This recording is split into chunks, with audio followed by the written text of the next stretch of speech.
আমি এখন আপনাদের একটা ভূতুরে গল্প শোনাবো, তাই যাদের হার্ট দুর্বল তারা ভুলে ওই ভিডিওটা শেষ পর্যন্ত দেখার চেষ্টা করবেন না। রাতের বেলা নির্জন একটা রাস্তায় একটা ট্রাক যাচ্ছিল। সেই ট্রাকের ভিতর 3 জন ব্যক্তি ছিল, এক ট্রাকের ড্রাইভার, এক হেল্পার আর একটা লাশ। একজন পুলিশ তাদের কাছে এই লাশটি দিয়ে বলছে সঠিক ঠিকানায় পৌঁছে দিতে। গভীর রাত, ট্রাক চলতেছে, হঠাৎ করে সামনে একটা দোকান দেখা গেল, চায়ের দোকান। ড্রাইভার আর হেল্পার ট্রাকের সামনে বসেছিল আর পিছনে ছিল সেই মরা লাশ। এদিকে দোকানের পাশে একটা ছেলে দাঁড়িয়ে ছিল ঢাকা যাবে বলে, কিন্তু তার কাছে পর্যাপ্ত পরিমাণ ভাড়া ছিল না।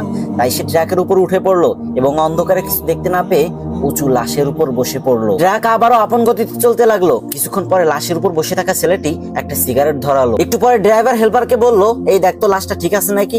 তারপর যখন হেল্পার পিছনের দিকে তাকালো তখন সে দেখতে পেলো অন্ধকারে বিড়ির আগুন উঠানামা করতেছে। এটা দেখে তো হেল্পারের মাথা ঘুরে গেল আর ড্রাইভারকে বলতে লাগলো, উস্তাদ গাড়ি থামান, দেখেন লাশে উঠে বয়ে বয়ে বিড়ি টানতেছে। ড্রাইভার পিছনে তাকিয়ে দেখে ঘটনা সত্য, সাথে সাথে ব্রেকে পা দিয়ে এক লাফ দিয়ে ট্রাক থেকে নেমে দৌড়াতে লাগলো। এদিকে এক আছাড় খেতে লাগলো, ওদিকে এক আছাড় খেতে খেতে দৌড়াতে লাগলো আর বলতে লাগলো, এ কে কোথায় আছিস, আমাকে বাঁচা রে, আমাকে ট্রাকে ভূত, আমাকে ট্রাকে ভূত।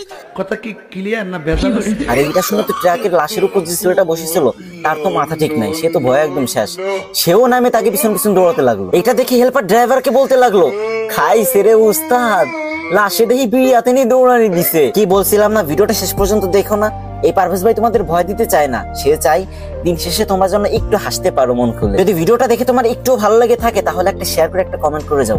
কথা দিচ্ছি পরবর্তীতে এর থেকে ভালো ভালো গল্প নিয়ে তোমাদের মাঝে আসবো।